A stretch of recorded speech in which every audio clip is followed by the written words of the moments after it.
Not a lot of people go to Antarctica. To reach the Great White Continent, you have to be either a very successful research scientist or shell out an exorbitant amount of money to spend days crossing the Drake Passage, a treacherous 600-mile strait known for the roughest and most dangerous seas on Earth.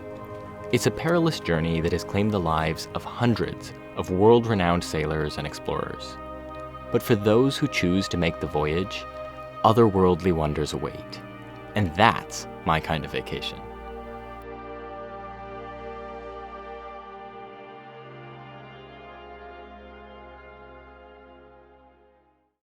We started our journey in Ushuaia, the southernmost city in the world by a technicality.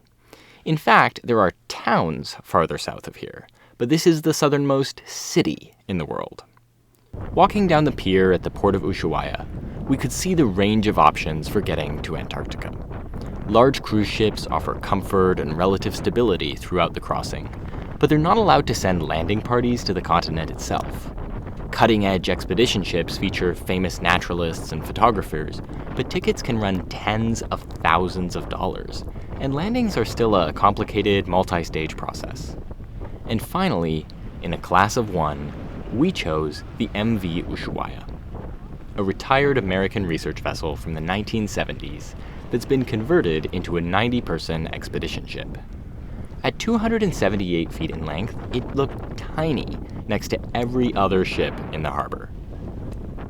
Being in the cheapest accommodation on board, we had a small but functional cabin with 2 bunks, a porthole, a wash basin, and a bathroom shared with our neighbors. It wasn't grand or luxurious, but it was perfectly functional for our needs. After unpacking, we headed up to the ship's lounge, where we had a few pre-departure briefings, held the obligatory evacuation drill, and finally, toasted our embarkation to the Great White Continent.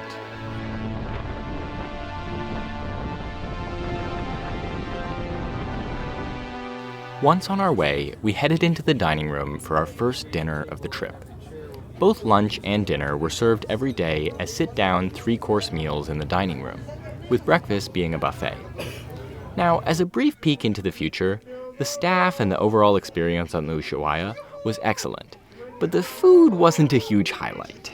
It was always edible and we never left a meal hungry, but watery soups, fatty meats, and the occasional unrecognizable mushy side dish were commonplace in the dining room. As the sun set on our first day aboard the Ushuaia, I explored the outer decks of the ship and watched the shores of the Beagle Channel pass by.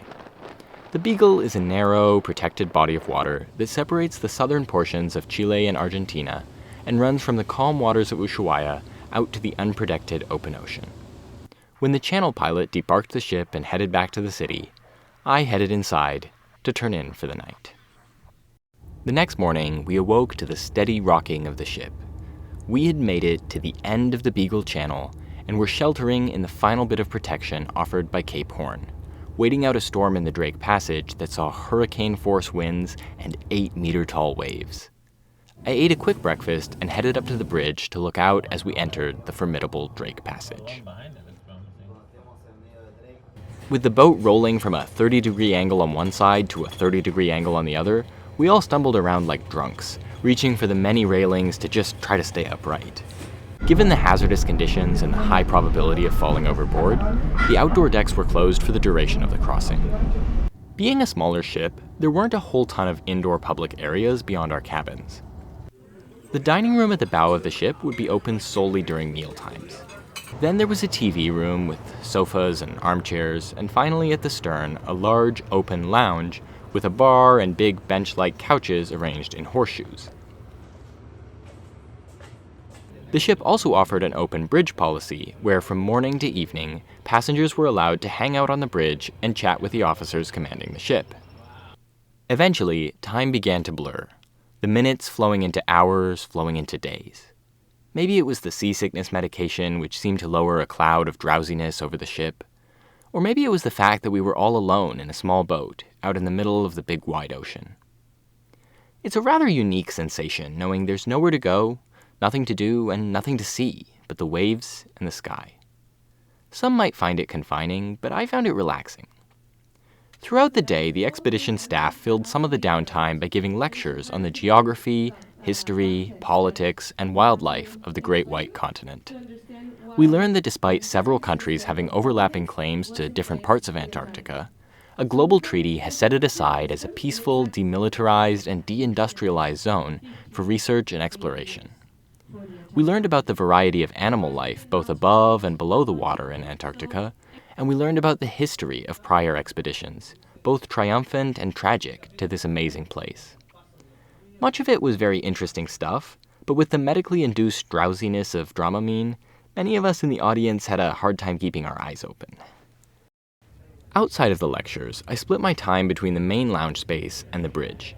In the lounge, I dozed in and out of consciousness, spending my conscious time reading and talking to my fellow passengers. I found many of my fellow travelers to be fascinating people. They were a diverse group, coming from all around the world, speaking all manner of languages, and ranging from 20 to 80 years old. Just about the only thing everyone had in common was a love of travel and an abundance of interesting travel stories. After all, Antarctica doesn't tend to be a person's first trip away from their home country. When I wasn't in the lounge, I spent a lot of time up on the bridge. I've been on a variety of tour boats, ferries, and other vessels in my life, but the idea of the bridge being open to the public was an entirely new concept to me. Hanging around the bridge provided a great opportunity to talk to the officers commanding the ship. We bantered for hours on multiple occasions, talking about everything from Argentinian politics to the way they control and operate a ship through the Drake Passage. I also enjoyed the views leaning up against the windows and just looking down at the sea as the hours ticked by.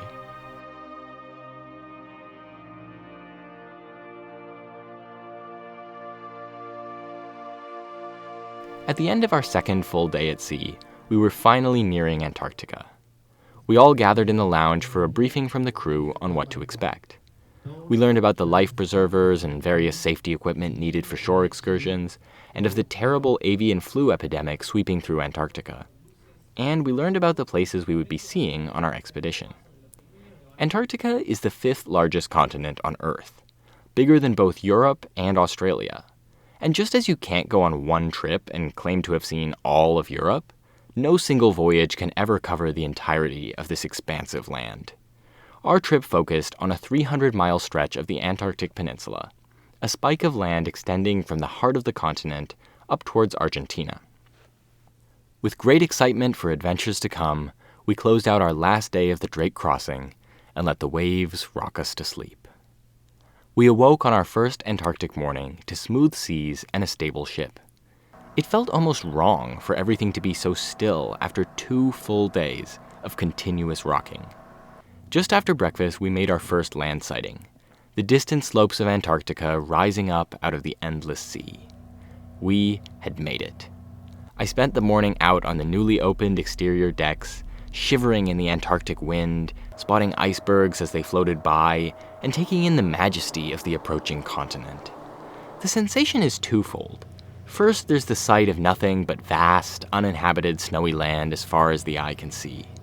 But then there's the knowledge that unlike in Alaska or Iceland or Greenland or other places with similar landscapes, there is no town a few hundred miles down the coastline, no port around the corner, nothing. There are a few research bases scattered sparsely around the continent, and that's as far as human occupation goes. It's truly the final frontier of land on our own planet. After a quick lunch, we began the process of suiting up, booting up, and sterilizing our equipment to make our first Antarctic landfall. The sterilization is crucial to stop the spread of avian flu between penguin colonies and to prevent us from bringing any new diseases or contaminants into this isolated ecosystem. Before I knew it, we were clambering into zodiacs and making our way to a small archipelago called Hydrurga Rocks. At this point, I would like to proactively apologize for my pronunciation. The various locations we landed at in Antarctica are named after a variety of people and things in a variety of different languages, and I'm certain to make some phonetic mistakes. Looking back at the ship, it felt as if we were astronauts leaving the space station to venture out into the abyss. So alone were we in the world. But some of that sensation soon faded when we reached land and encountered our first colony of chinstrap penguins, and experienced firsthand the civilization these small, flightless birds have built for themselves. isolated from the destructive impacts of humanity.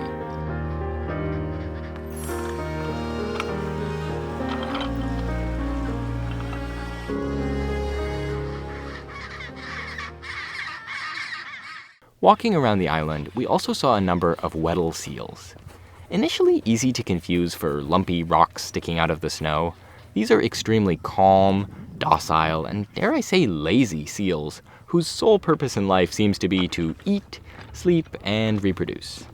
I had always thought these seals were ferocious predators that snacked on penguins, but it turns out they mostly eat small fish and krill and coexist more or less peacefully with the penguins. Above, we saw Antarctic cormorants, seeming to flaunt their unique ability over the penguins as they flew up to the highest points and dove all the way down to the sea.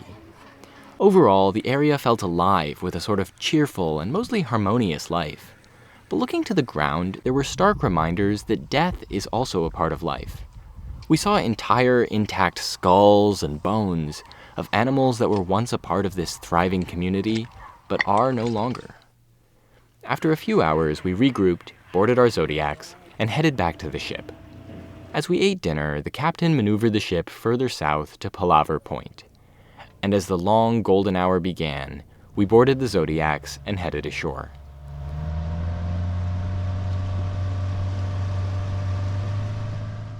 Here, although there were fewer penguins, we did manage to see some penguin highways, routes penguins mark in the snow with their poop, and follow consistently for easy travel between different parts of their habitat. After pausing to examine the intricacy of this transport system, we climbed the snowy hillside to a viewpoint over the ocean. There, we could look out at the golden sun, the crispy white snow, the sea, the icebergs, and all the richness of the Antarctic landscape. It was a glorious sight, but I was dragged from my revelry by the conversations, antics, and photo-taking of my fellow travelers. The MV Ushuaia offers literally the smallest group size you can get going to Antarctica, but there's no getting around the fact that you're still going out on every landing with 90 other people. Not exactly an intimate experience. Of course, it was still an amazing sight, but I wish I'd been able to get a quiet moment alone with the scenery. Back on the ship, we continued our steady progress southward, and as my fellow passengers slowly headed back to their cabins for the night, I went out on the deck to take in the surroundings. The sunset, our last for several days, put on a hell of a show, with pinks, reds, and oranges backlighting the fields of floating icebergs and a parade of humpback whales breaching all around us.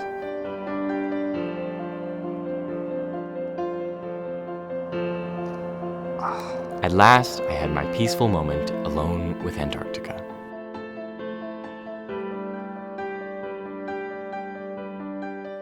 When we awoke, we had just entered the Le Maire Channel, a very tight passageway separating the continental mainland from a series of coastal islands. The tight waters and more characteristic foggy Antarctic weather shrouded the boat in a mysterious feeling as we crawled forward. In the narrowest points, the channel became congested with icebergs, creating a perhaps none too welcome Titanic-esque vibe. At the southern end of the channel, we dropped anchor and climbed into the Zodiacs for a landing on Pleneau Island. We navigated an intricate and beautiful field of icebergs as we wound our way from the ship toward the island. The water was so clear we could see the huge hidden expanses of icebergs hiding below their deceptively small tips. And perched on one such iceberg, we saw a leopard seal. While most of the seals in Antarctica are peaceful beings, leopard seals are the rare exception, the apex predator of the food chain. They're known to hunt and eat everything, from large fish to penguins and even other seals. Upon landing on the island, we encountered our first penguin nesting site, where a huge colony of Gentoo penguins had built their nests. We saw parents safeguarding eggs, young chicks learning their way around, and again, reminders of the death that comes with life. It was particularly interesting to see parents feeding their chicks. A somewhat disgusting process where one parent heads out to sea, eats their fill, partially digests the food, and then regurgitates it, or throws it up, back into the mouth of the chick. This is necessary because chicks don't develop waterproof feathers for the first few months of their lives, so they can't swim and hunt for themselves. It also keeps the chicks away from predators until they're older, stronger, and better equipped to deal with them. We even got to see penguin relationship building. Penguins don't necessarily mate for life, but they do stick together for the duration of the breeding season, and they will reaffirm their connection by fetching or sometimes stealing a pebble and bringing it back to their partner in the nest. Pleneau Island also pulled back the covers on what may be the biggest emission the penguin industrial complex makes in its coverage of these cute, flightless birds. And that, of course, is poop. Especially in big colonies like this, the air is thick with the smell of penguin droppings, and the penguins essentially live in poop. Some baby's fur is dyed almost pink with the stuff, and everywhere we walked there was a reliable layer of slippery, stinky poop underfoot.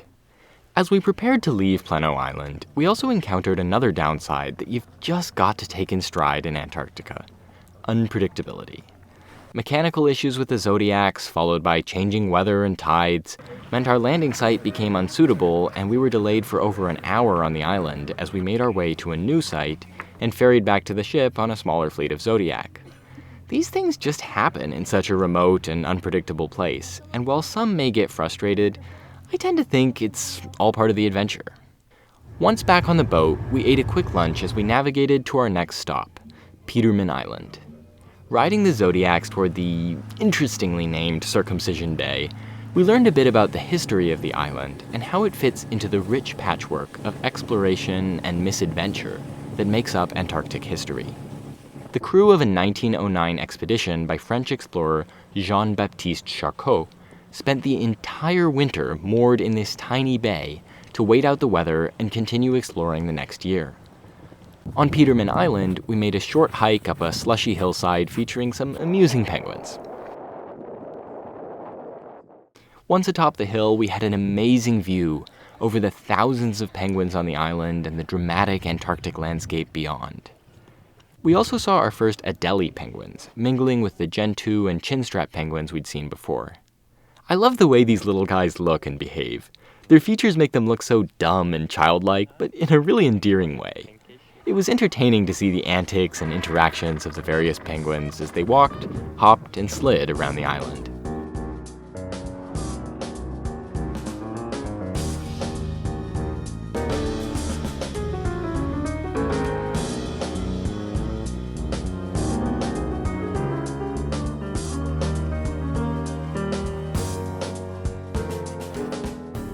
Eventually, we headed back to the boat, ate dinner, and settled in for the night. If you could call it that. By this point, we had reached such a southerly latitude that night never truly came. The sun would dip to the horizon and the entire night would pass in a sort of golden hour light. It was a bit of a strange experience not having a nighttime, almost like the punctuation had been ripped from between the days. The next morning, with the landscape still shrouded in fog, a small cluster of colorful buildings appeared on the horizon. We were approaching Brown Research Station. This is an Argentinian research base, and one of less than 100 settlements that span the entire area of this massive continent. Unfortunately, in the years since COVID, many of these research stations, including Brown, have tightened their visitor policies. As a result, we could only observe from a distance. Though we couldn't visit Brown directly, we did make landfall at nearby Vit Point, a special moment as this marked our first time setting foot on the Antarctic mainland. All of our previous stops had been on islands nestled along the coastline. Here, as we explored, the fog faded away, the sky cleared, and it became a gorgeous Antarctic morning. We watched penguins frolicking on the shoreline, a big seal lazily stretching out on the snow, and even sighted the most elusive creature of all, the wild Antarctic research scientist. And in the background, huge glaciers, calm seas, and towering mountains stood watch. Back on the ship, we enjoyed one of the standout meals of the trip, a meat-heavy, authentic Argentinian barbecue, cooked by the crew right out on the deck. Then we settled in for a peaceful afternoon, navigating the calm waters and wide-open channels under the warm sun. As the afternoon turned to evening, the fog began to return, one layer at a time, and by the time we reached our next destination, Foyne Harbor, we were shrouded in the thickest fog yet. We hopped into our Zodiacs, and within minutes, the ship had vanished into the mist, and we could barely make out the other Zodiacs around us. But soon, out of the fog, rose the jagged, rusty remains of the Shipwreck Gouverneurin. In the early 20th century, this was a state-of-the-art whaling ship and floating factory producing whale oil in the heavily populated Antarctic waters. One night, as the crew threw a party, someone knocked over a lantern, which ignited the tons of processed whale oil sitting in the ship's holds and sent the whole thing up in a fiery conflagration. Miraculously, all 85 crew on board were able to escape to shore and await rescue from another whaling ship. Still, the haunting remnants of the Gouverneurin stand as a permanent cautionary tale off the coast of the Great White Continent. Back on the ship, we carried on toward tomorrow's activities, and I relaxed and read into the undark night. The next morning, we awoke crossing Neptune's Bellows, a narrow opening in the very geographically unique Deception Island. Almost a complete circle, Deception Island is a partially submerged volcano, with a small gap in one side allowing the ocean into its caldera. It's named because of a group of whalers who figured its wide-open interior and bottleneck opening would be the perfect place to trap whales. The joke turned out to be on them, though, because the underwater volcanic activity was extremely violent and kept any whales from venturing anywhere near the island. For us humans, it was a different story. Upon landing inside the bay, an incredible landscape awaited us. We hiked up one of the mountainous sides of the island on jet-black volcanic rocks, and even encountered our first above-water greenery of the trip. Antarctica is teeming with marine-based life since the ocean remains much warmer than the air in the harsh winters. But above water, plants, even tiny ones, are a rare and special sight. Further up the hillside, we saw what appeared to be more rock and mountain. But in fact, it was a glacier, stained black by ash from previous volcanic eruptions. After a while exploring the island, we returned to the shore. But we didn't head back to the ship just yet. Instead, we stripped down to our swimsuits and prepared for the long-standing Antarctic tradition of the polar plunge. When my turn came, I lunged into the water as quickly as I could and dove beneath the surface, and wow, was it cold. While I wouldn't say it was colder than the coldest glacier-fed alpine lakes I've swum in, I tend to swim in those on hot summer days while out on long, sweaty hikes. Getting back out of the near-freezing ocean into actual freezing sleet was another experience entirely. The waiting for the Zodiac, the windy ride back to the ship, and the time spent stowing gear before I could get in a hot shower was the real cold challenge. Once we were again warm and dry on board the ship, we bid farewell to Deception Island and headed back out Neptune's Bellows. By mid-afternoon, the clanging of the anchor marked our arrival at our very last destination in Antarctica, Yankee Harbor. Here, with massive glaciers rising up on the horizon, we made our way ashore to a vibrant colony of Gentoo penguins, complete with the puddles of excrement, incessant calling, and lazy seals lying in their midst. A perfect way to cap off an unforgettable journey to the most incredible continent on Earth. Back aboard the ship, we set a northerly course and began the long crossing back to Argentina. As the minutes faded into hours, and the hours faded into days, I stood on the bridge watching the waves below, made my most valiant attempts to stay awake through really informative lectures, and celebrated the journey with my fellow travelers.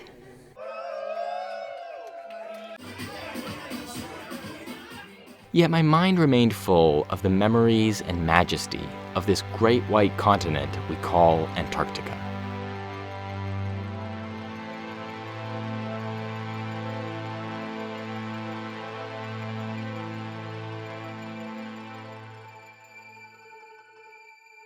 It was the privilege of a lifetime to be able to visit this astounding, otherworldly place, and I hope to one day have the chance to return.